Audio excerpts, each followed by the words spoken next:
Isang mapagpalang araw po sa atin lahat. Si Edelimar Sid po ito, the vlogger, the analyzer vlogger ko, no. Okay, ito na po yung aking draft ng aking design sa flood control facility. Flood control design by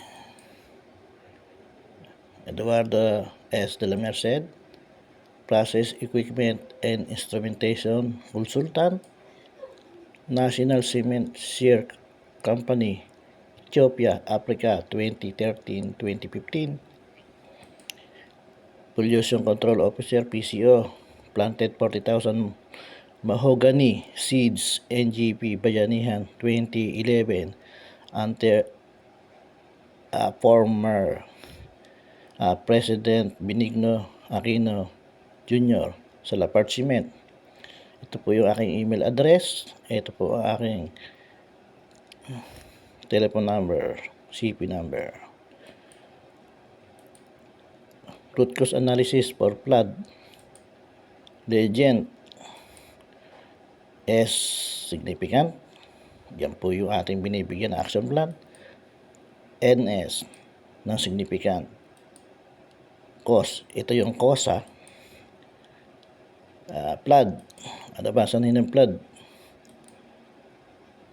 Kasi yung dam natin nag-overflow. Why? Marami na siyang burak na naiipon at tumataas. Ay paliwanag ko na yan. River channel eroded.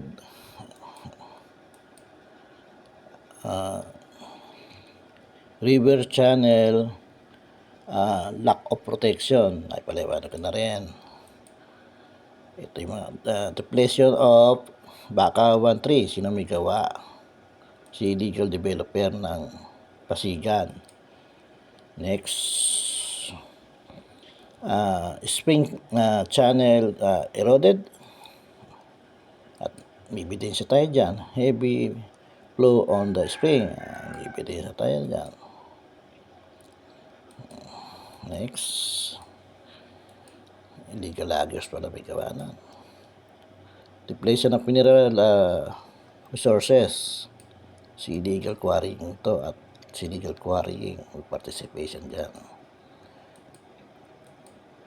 Next, illegal cultivation. Si Caingeros. Ayun, 4. Illegal developer of river shore, Pasigan. Illegal loggers. Legal and illegal quarrying. Caingeros activity. Ito naman yung high tide. High tide, iyan ang talagang dapat lagyan natin ng flow control. Wala tayong magagawa dyan kundi flow control kasi unang-una yung sea level ng lupa natin sa Metro Manila at sa ibang karatig level ng sa Bulacan. Halos yung level ng dagat tsaka yung lupa mas mataas pa yung dagat sa lupa kaya kailangan ito ligyan ng flood control. Ang style ng flood control ito, yung dinisign ko parang sa seawall. Tapos may mga kawayanan. Ang laking tulong kapag yun ito naman yung ito naman yung effect. Yan. Kanina cause kanina halimbawa flood. Ayun sa dulo, doon gumula. Yung illegal developer of river shorelines. Ano ba effect ng ginagawa mo? Dahil sinisira mo inuubos mo yung bakawan dinadali mo dahil sa iyo nawawalan ng protection ang river channel. Ano effect? Yung river channel na-erode dahil sa ginagawa mo. Kasi yung dam natin nagkakaroon ng tumataas ang level ng burak sa dam natin. So, ano mangyayari? Siyempre, ang dam natin mag-overflow. So, natural, baha ang kasunod. Kawawa yung mga mabababang bayan. Isa pa, illegal loggers, anong epekto ng ginagawa mo? Dahil sa iyo, ang forest natin nauubos. Hindi man nauubos, nagagalaw mo. Ano ba epekto ng ginagawa mo? Ayan, heavy mud flows and flows on the spring. Ibig sabihin, sa ginagawa mo, yung napakalakas ng mga lupa na bumababa dyan sa spring kasi inopen mo yan eh. Natural, nawawala ng proteksyon ng ang mga lupa na yan dahil yung ulan na galing dyan sa taas, bumubulusok yan pababa. Ano pa ang mangyayari? Yung spring channel natin may erode. Ano kagunaya? Ayun, papunta doon, balik doon. Siyempre, ang impact niyan, yung dam natin ay tataas ang level ng burak. Normally, ang dam natin mag-overflow pagka ganyan, di flood din. Flood din ang pinakamadaling sa madalit salita, yung illegal loggers, ikaw pala rin na may kagagawa ng pagbaha dahil sa iyo eh. Ikaw naman illegal and legal quarrying. Ano ba epekto ng pagagawa mo? Depletion of mineral resources. Ginagagalaw mo rin yung mineral resources dahil sa iyo. Ano pa? Ayun, heavy mud din, ganon din. Spring channel eroded. Dam mud soil level high. Dam overflow. So ikaw pa rin din pala illegal and legal quarrying, napapabaha din. Susunod naman, si Kaingero, ano ba ginagawa mo? Ano ba effect ng ginagawa mo? Illegal cultivation. Dahil sa'yo, ayun, nakapagbibigay ka din ng pagbabaha sa ating mga mabababang bayan ng Bulacan at karatig probinsya. Ito po yung tinatawag na effect. Yung isa po, yung papunta sa root cause, yun po yung cause. Ito naman yung pabalik, ito naman ang effect. Yung high tide, wala tayong magagawa dyan. Talaga, yan na, lalagyan din natin ang flood control talaga, yung high tide. Pag na-design ko yung flood control ko na mala eco park, magkakaroon pa ng hanap buhay mga tao dyan. Yan yung effect. Yung kanina kasi, ito yung aking layunin. Sabi ko, to construct the impressive flood control facility for the waterways shorelines which can protect and give a better benefits to all. Number 1, global warming protection. Kung magagawa yung design ko, magkakaroon tayo ng protection sa global warming, sa pag-init ng mundo. Siyempre, storm defender, lalo na yung nasa mga gilid ng dagat na walang kapuno-puno. Pag may kawayan yung gagawin natin flood control dyan, malaking tulong to sa community. To give a community livelihood program. Siyempre, makapagbibigay ng livelihood, pangkabuhayan sa mga community. Environmental friendly, matik na yan. Tourist attraction, isa pa. Family bonding location at siyempre, Clean Air Act, makakatulong sa hangin yan para mapalinis. Ayan, dusty filtration. Lessen greenhouse effect. Ayan. Ayan yung mga positive impact ng aking gagawin na flood control. Less maintenance, best practices, eco park, water shoreline protection, waste management system, beautification, biodiversity, herbal use, to promote National Greening Program 2011, long life use, picnic goer destination, create additional job to community, low cost budget. Siyempre, napakababa nito. Baka yung 1 kilometro nito, yung 10,000 Yung 10 million may sukli pa. Hindi katulad sa mahusay magagandang flood control natin ngayon. Yung lang bloke na nakatayo sa gilid Yung pa lang 10 million na sa kalahating kilometro ito, sure ko. Yung 10 kilometers, baka yung 10 million may sukli pa rito.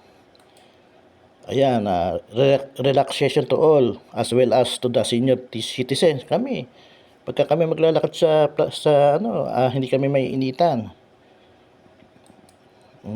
To save foreign against illegal cutting and kengir. Siyempre, madadivert ang pamumuhay nila dyan sa mga kawayan na yun lalo't kumikita na sila magkano ang isang kubo ng kawayan ngayon? Pinakamababa, 35K, isang kubo-kubo lang yon. Gamit pa yan sa mga pispan, yung mga ganyang kawayan. Durability, matibay siyempre. Subok yan sa sinasalpok mga siya ng dagat, hindi nadadali. Kasi kung titignan mo yung orientation ng seawall sa dagat, naka-perpendicular. Ibig sabihin, yung volume ng dagat sumasalpok sa kanya. Ngayon ang gagawin nakaayon sa ilog. Ito yung scope. Ayan. Siyempre, may scope ako. These flood control design are intended to all waterway shoreline, which can protect the non and living creatures against harsh weather condition. Also, this intended to all steep and vertical cliff of falling rocks and landslide. Nakakatulong din pala ito sa pagbaksak ng mga bato-bato sa matataas na lugar.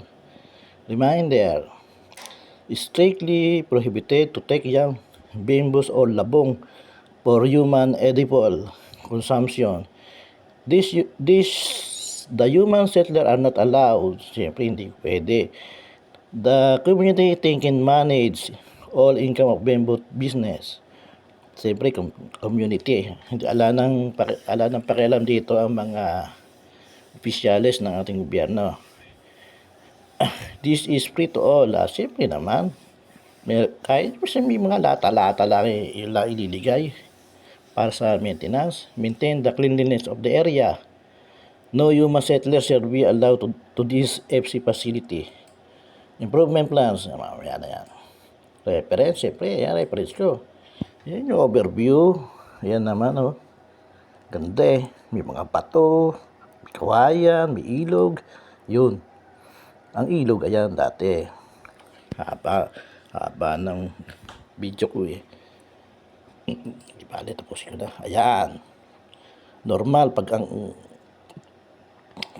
Monday to Friday, susupply sila ng tubig sa Bustos Dam para gamitin sa irrigation. Okay, yan. Ayan yung mga kawayan buhay na buhay gaganda ng dahon. Napakaluntian ng mga kulay ng dahon ng kawayan. Tapos ayun, may takip pa, may platada para hindi sumingaw. Ibalik natin portion na yan.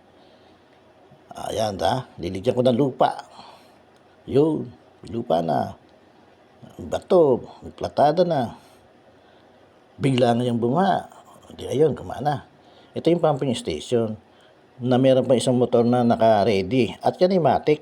I-design ko yan ng matic kasi yan, nagawa ko na yan. Kumbaga walang iintindihin, walang human. Basta pagbuhat, umabot ang tubig doon sa level sensor na nag-high, andar ang motor. Tapos, pagka sobra ba, kabila naman na pumping station. Nagawa ko na ito Okay. Okay. Ayan. Ayan.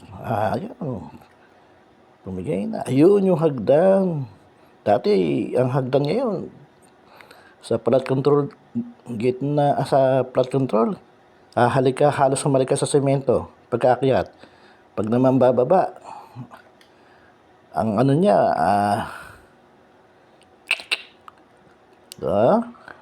pagbababa ka, patalikod naman. Ang hirap gamitin yung hagdan, alaman lang gabay. Ito, bagay na bagay sa amin, senyor. Ayan, may railings para yung mga bata, pag maglalaro, hindi sila malalaglag. Ano lang yan, schedule 80 na bakal para heavy duty na. Para hindi yung mga block na, kay paano mahal, tira ka lang may babanggain ng protection sa mga, ano ba yun, heavy duty equipment. Ito, bakal lang ito, may pinturahan lang na kulay yellow kasi yan standard na kulay. Oh, ayan, yung mga ilaw, ayun. Ayun, solar, solar lamp. Para pagkagabi, pwedeng mamasya lang mga maksinirog, ang mga pamilya, pwedeng magpahangin doon sa gilid ng dagat. Habang ang kawayan ni nagtatawag ng hangin. Ayan. Yun, yung plant box. Ayan, plant box. Oh, bikot pa. Ayan. Plant box na pwede pang upuan ng mga senyor. Okay? Oh, ayan yung lamesa. Hindi na babayad ang mga magpipiknik. May lamesang concrete.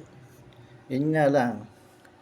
Hindi kikita ang mga magbabantay sa ilog. Pero huwag sila maglala. Mas malaki naman ang magiging kita nila sa kawayanan eh. Ito naman, motor, yun. May motor din. Siyempre may bahay mga motor. Ayun, tumatanda yung dahon ng kawayan. Siyempre malalaglag. Lilinisin natin yan. Bakit may motor na ganito? Kasi, ayan ang function nga niyan, para hindi agad masira yung yung mga motor na yan. Kasi alam naman natin sa Pilipinas, mataas yung humidity na kung saan protection niya para hindi makapasok. Okay? Ayan, lalagyan ko muna ng bahay. Ayun, bahay na siya. So, pasensya na po kayo. Ito lang yung nakakayanan ko na panlaban natin sa flood. Sana po ma-implement para magbigay ng malaking kaginhawahan sa mga tao, lalo na yun sa mga bata. Awang-awa pa po kasi ako pagka napapanood ko ang mga bahana yan, sabi ko, paano na kaya ako mga bata? Awawa naman. Kami, hindi po kami apektado. Nasa bandang hulo po kami ng nasa baba kami ng Sierra Madre nasa mataas na lugar kami. Kaya naisipan kong gawin to. Total naman, wala naman akong ginagawa. Ako retired na. Hindi sa akin kasi, katwiran ko, hindi porke retired ka na, ikaw mag-enjoy na lang. Kung kinakailangan may maitulong ka sa nangangailangan ng tulong, lalo na yung mga kababayan natin na nasasalanta ng baha, tayo tumulong sa abot ng ating makakaya. Kung nga po, ito yung aking way para tumulong. Okay, pabalik tayo. Ayan.